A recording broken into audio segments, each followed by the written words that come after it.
Maneuvering. Sun Tzu said, in war, the general receives his commands from the sovereign. Having collected an army and concentrated his forces, he must blend and harmonize the different elements thereof before pitching his camp. After that comes tactical maneuvering, than which there is nothing more difficult. The difficulty of tactical maneuvering consists in turning the devious into the direct and misfortune into gain. Thus, to take a long and circuitous route, after enticing the enemy out of the way, and those starting after him to contrive to reach the goal before him, shows knowledge of the artifice of deviation. Maneuvering with an army is advantageous, with an undisciplined multitude most dangerous. If you set a fully equipped army in march in order to snatch an advantage, the chances are that you will be too late. On the other hand, to detach a flying column for the purpose involves the sacrifice of its baggage and stores.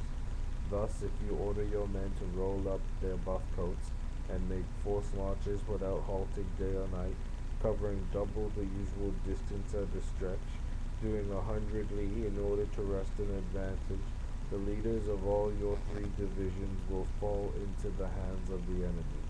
The stronger men will be in front, the jaded ones will fall behind, and on this plan only 1/10 of your army will reach its destination. If you march 50 li in order to outmaneuver the enemy, you will lose the leader of your first division, and only half your force will reach the goal. If you march 30 li with the same object, 2/3 of your army will arrive.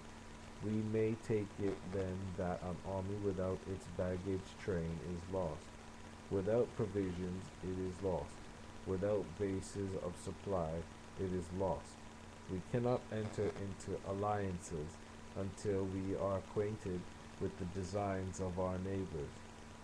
We are not fit to lead an army on the march unless we are familiar with the face of the country, its mountains and forests, its pitfalls and precipices, its marshes and swamps. We shall be unable to turn natural advantage to account unless we make use of local guides. In war, practice dissimulation, and you will succeed. Whether to concentrate or to divide your troops must be decided by circumstances. Let your rapidity be that of the wind, your compactness that of the forest. In raiding and plundering, be like fire, his immovability like a mountain. Let your plans be dark and impenetrable as night, and when you move, fall like a thunderbolt. When you plunder a countryside, let the spoil be divided amongst your men. When you capture new territory, cut it up into allotments for the benefit of the soldiers. Ponder and deliberate before you make a move. He will conquer who has learnt the artifice of deviation. Such is the art of maneuvering. The Book of Army Management says, on the field of battle, the spoken word does not carry far enough, hence the institution of gongs and drums, nor can ordinary objects be seen clearly enough, hence the institution of banners and flags. Gongs and drums, banners and flags are means whereby the ears and eyes of the host may be focused on one particular point. The host thus forming a single united body. It is impossible either for the brave to advance alone, or for the cowardly to retreat alone. This is the art of handling large masses of men. In night fighting, then, make much use of signal fires and drums, and in fighting by day, of flags and banners, as a means of influencing the ears and eyes of your army. A whole army may be robbed of its spirit. A commander-in-chief may be robbed of his presence of mind. Now a soldier's spirit is keenest in the morning. By noonday it has begun to flag, and in the evening his mind is bent only on returning to camp. A clever general, therefore, avoids an army when its spirit is keen, but attacks when it is sluggish and inclined to return.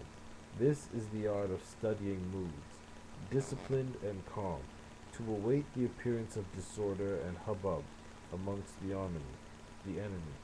This is the art of retaining self-possession, to be near the goal while the enemy is still far from it, to wait at ease while the enemy is toiling and struggling, to be well fed while the enemy is famished.